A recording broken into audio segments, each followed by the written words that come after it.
Our discussion now is Jonathan Kott. He served as communications director and senior advisor to Senator Joe Manchin for 7 years. Also with us, Maria Teresa Kumar, president and CEO of Voto Latino and an MSNBC contributor.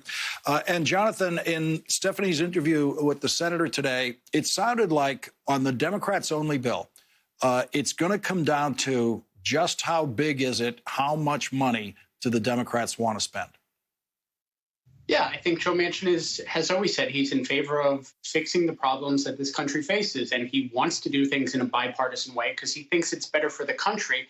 But he also knows that some things you have to get done through reconciliation. It's why he was a big proponent of the Recovery Act bill. So, I talked to him recently, and he said, as long as we can pay for things, he is willing to fix the problems that face this country and work with all Democrats through the entire spectrum of the party. One secret in the Senate is Joe Manchin actually works well with Elizabeth Warren. They get along and they find where areas to compromise. They meet every Monday night in the leadership meeting. He's going to work with them and find a way to get this done because he knows firsthand it's good for the country and it's going to be good for West Virginia. Yeah, I'll never forget when Chuck Schumer on this program told me who is in attendance at his Monday meeting. And it includes Joe Manchin, Bernie Sanders, Elizabeth Warren. And that's the room I want to be in, Maria Teresa. I want to be in that room. I want to hear that dialogue. I'm sure. But I really want to hear that dialogue. I really want to hear Bernie Sanders and Joe Manchin and try to find the spaces where they agree, which they have already done in many instances. And Maria Teresa, that's the room where they're going to have to do it again. And I think what Joe Manchin is recognizing is that the Republicans, they're not willing to come to the table in a good faith. And so he's opening up that aperture and saying, I'm willing to actually forego the 60 majority and actually do it through reconciliation. And in doing so, he will have conversations. The things where I really want to emphasize, though, when someone says, well, I'm not sure if we could have human infrastructure, let's not forget one of the reasons that we cannot have a full economic recovery is we have close to 2 million women who have not been able to re-enter the workforce. And the primary reason that seems to be holding them back is that they don't have childcare. Childcare is not a luxury for the majority of working moms. It is a necessity. So if we want to get the economy roaring back through infrastructure, getting those women back to work, one of the ways that we're going to be able to solve that problem is this human infrastructure. That Manchin does seem a bit reticent, but that is going to have to be on the table if we're going to be able to get the economy roaring back. And I bet you that there's not a mom in West Virginia that does not want to get back to work, but has a couple of kids sitting back next to her saying, I simply can't. Texas has been showing us some tragic examples of what the infrastructure needs of this country really are. President Biden made that point today. Let's listen to what he had to say about Texas. You saw what happened in Texas this winter. The entire system in the state collapsed.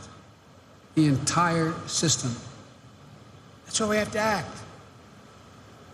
This deal will modernize the power grid, be more energy efficient and resilient and resistant to extreme weather. It's going to strengthen and revitalize our natural infrastructure, like our coastlines and levees, while preparing our physical infrastructure for wildfires, floods, and other extreme weather.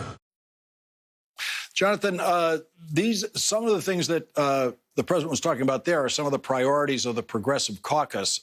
Does Senator Manchin have problems with that part of the bill?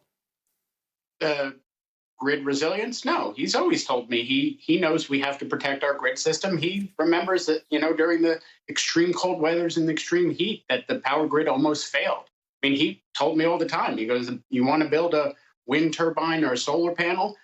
Find a coal miner. They'll build it best. So he's not opposed to finding solutions to real problems, and he'll work with progressives left and right. But what you'll see him do is actually go through the old school style negotiations that you remember from your time in the Senate that may make us remember like a West Wing episode where Steve Ricchetti reprises the role of Josh Lyman instead of the nightmarish Veep episode we've all been living in the last 4 years when we try to negotiate deals and get thwarted by tweets. But yeah, Joe Manchin's going to work with everybody in the Democratic caucus. And if he can bring some Republicans along, he'll do it.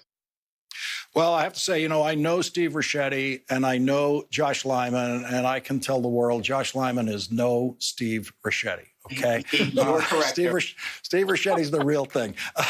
Yep. Maria Teresa, so far, and this is going to be a season because it's obviously going to take the process they're talking about, the reconciliation bill. They maybe get a budget resolution version of it passed before the August recess, but there's no chance of them getting the real reconciliation part of it passed until September, possibly October. So we're going to be at this for months. There's a big dead spot in the middle called the August recess. It has to be held together. The Democrats have to hold together every single day of those months, including the August recess, where they won't be talking to each other that much, and there'll be a lot of pressure on them. Can they do it? One of the ways that they can do it is absolutely conversation. There's going to have to be on-the-ground pressure to do these issues. But what they have right now, what Biden has in his quiver, the arrow that he has in his quiver that President Obama went away with, was earmarks. These earmarks, these trade horsings, if you do this for me, I will do this for you. I will get money in your district for X, Y, Z. I will build that road if you do this.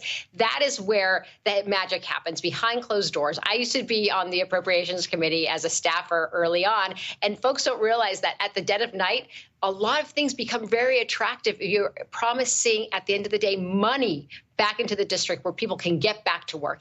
And that is what President Biden knows how to do very well. He understands those mechanics. He understands human motion. He understands legislators' needs in order to show results. And that is what he's going to be able to do through August, is those negotiations. Maria Teresa, it shouldn't be tonight that I'm learning that you were a staffer on the Appropriations Committee, okay? I should have known that a long time ago. Maria Teresa Kumar, Jonathan Kott, thank you both very much for joining us tonight. Really appreciate it. Thank you, Lawrence. Thank you.